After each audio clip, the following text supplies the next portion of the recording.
Detalye sa pagbatikos kay Joshua Garcia dahil sa di umano pagiging DDS niya ayon sa mga netizens. Mainit na usap-usapan online si Joshua Garcia matapos siyang batikusin sa isang TikTok repost. Naging sanhi ng kontrobersya ang naitalang pag-interact ng aktor sa social media posts ng mga kilalang personalidad mula sa kampo ng mga Duterte. Mula sa pag-viral ng isang TikTok video, mabilis itong nagbunsod ng malawak na debate sa political affiliation ng mga artista, corporate loyalty, at opinyon ng publiko. Uminit palalo ang kontrobersya nang makitang inirepost ni Joshua ang isang TikTok video tungkol sa impeachment trial ni VP Sara Duterte, isang compilation mula sa pagdinig sa Senado na may mga kilalang pro-Duterte hashtag katulad ng hashtag Sara Duterte, hashtag PRRD at hashtag DDS. Mas lalo pang umigting ang usapin matapos makita ng publiko na kabilang sa mga sinusundan ng aktor sa Instagram ang mga prominenteng politiko na sina VP Sara Duterte at Senate Minority Leader Alan Peter Cayetano. Mabilis naman na kumalat sa iba't ibang social media platforms ang mga screenshot ng kanyang repost at IG following list kung saan agad siyang binansagan ng mga kritiko bilang isang closeted DDS. Malaking bahagi ng pambabatikos ay nag-ugat sa posisyon ni Joshua bilang isa sa mga pangunahing aktor ng ABS-CBN. Agad na binigyang diin ng mga kritiko ang matinding kontradiksyon ng isang kapamilya star sa mga politikong may kinalaman sa pagpapasara at hindi pag-renew ng prangkisa ng network noong 2020. Isa sa mga pumuna sa pag-repost ni Joshua ng impeachment trial sa sariling social media account ng aktor ay si Attorney Reyes Del Rosario. Aniya sa kanyang post, Joshua Garcia reposted the video highlighting the defense while mocking the prosecution and Senate President Win Gatchalian. Karapatan naman niya yon, pero medyo disappointing lang.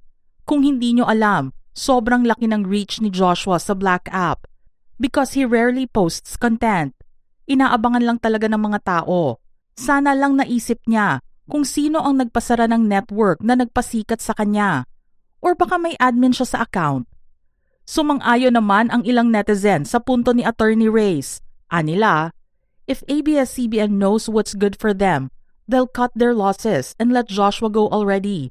Not only it is super insulting that he supports the same politician that costs 11,000 ABS-CBN employees their jobs. Mas bagay to strip him of all endorsements and brand deals. Hindi deserve ng DDS-affiliated celebrities ang kahit anong platform. From now on, stop supporting all brands and projects related to Joshua Garcia. Boycotting brands won't work in this economy. Just boycott the man himself and let his partnered brands eventually cut ties with him. Mahigpit naman yung mga brands na yan sa mga ambassadors nila eh. Wala eh, di naman siya masyado naapektuhan nung pinasara network na pinagworkan niya. Cancel nang mawala ng platform. Hindi uubre yan kay Joshua. Bukod sa lalaki, favorite ng ABS yan. Hindi siya pababayaan ng PR machine ng ABS and Star Magic. OMG, I was going to give him the benefit of the doubt that it was an accidental repost. But the person who posted the TikTok shared a screenshot that Joshua Garcia liked it din. So he is absolutely DDS. Kaya pala apolitical din to. Di ramdam sa mga political issue. Takot lang pala makancel kasi DDS din. May isang netizen naman ang nagtanong kung nawala na raw ba sa page niya ang sinasabing reposted video. Sinagot ito ng isa at sinabing, yeah, it's his PR team doing damage control. They realized too late that being a DDS in the current political landscape is career suicide. This is still PBBM's administration. Ang naging sagot naman ng isa sa fan ng aktor na nagdedepensa sa kanyang ginawa. Andun na nga, todo defend na ang fans niya sa COMSEC sa post. Highlight daw yan ng hearing. Highlight ng defense kamo. Iti-twist pa. May hashtag na nga eh. Isa naman sa ipinunto ng mga kritiko ay ang ginawang pag-endorso ni Joshua sa CWS party list o Construction Worker Solidarity na pinamumunuan ni Representative Edwin Guardiola.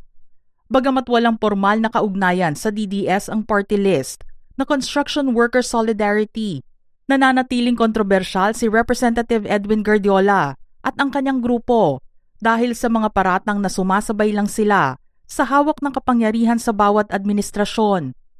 Matatanda ang buong-buong sinuportahan ng CWS party list ang programang Build, Build, Build noong panahon ni dating Pangulong Rodrigo Duterte. Subalit sa ilalim ng administrasyong Marcos Jr., naging kontrobersyal si Representative Guardiola nang isa siya sa mga mambabatas na lumagda sa reklamo ukol sa impeachment ni Vice Presidente Sara Duterte. Lumabas naman sa ibang mga balita na binayaran di umano ang mambabatas kapalit ng pagpirma niya sa impeachment. Tingin ng maraming tagahanga, hindi lang basta personal preference ang politika sa showbiz. May bitbit itong usapin ng network loyalty, lalo na't napakasakit pa rin sa marami ang nangyaring pagpapasara sa ABS-CBN noong panahon ng dating Pangulong Duterte. Sa gitna ng tumitinding pambabatikos at pagdomina ng issue sa mga balitang showbiz, napag-alaman ng mga fans ang isang tahimik na pagkilos ni Joshua sa kanyang mga social media account. Hindi rin nagtagal matapos mag-trending ng issue, natuklasan sa social media ng aktor na in-unfollow na niya ang accounts ni na VP Sara Duterte at Senator Alan Peter Cayetano sa IG. Mabilis man itong ginawa para umiwas sa gulo o maalis ang DDS label, nahati pa rin ang reaksyon ng publiko. Itinuturing ng mga kritiko ang hakbang bilang damage control at kawalan ng paninindigan para lamang mapangalagaan ang kanyang mga proyekto at endorsement. Pero depensa ng mga fans, baka na-realize lang ni Joshua ang gulo o kaya'y nais lamang nitong iwasan ang karagdagang ingay sa showbiz. Isa si Joshua sa mga pangunahing mukha ng ABS-CBN na pinagkakatiwalaan ng malalaking brand mula fast food hanggang fashion. Subalit ayon sa mga netizen, mabilis lumalayo ang mga kumpanya sa mga artistang sangkot sa issue upang protektahan ang kanilang negosyo laban sa boycott.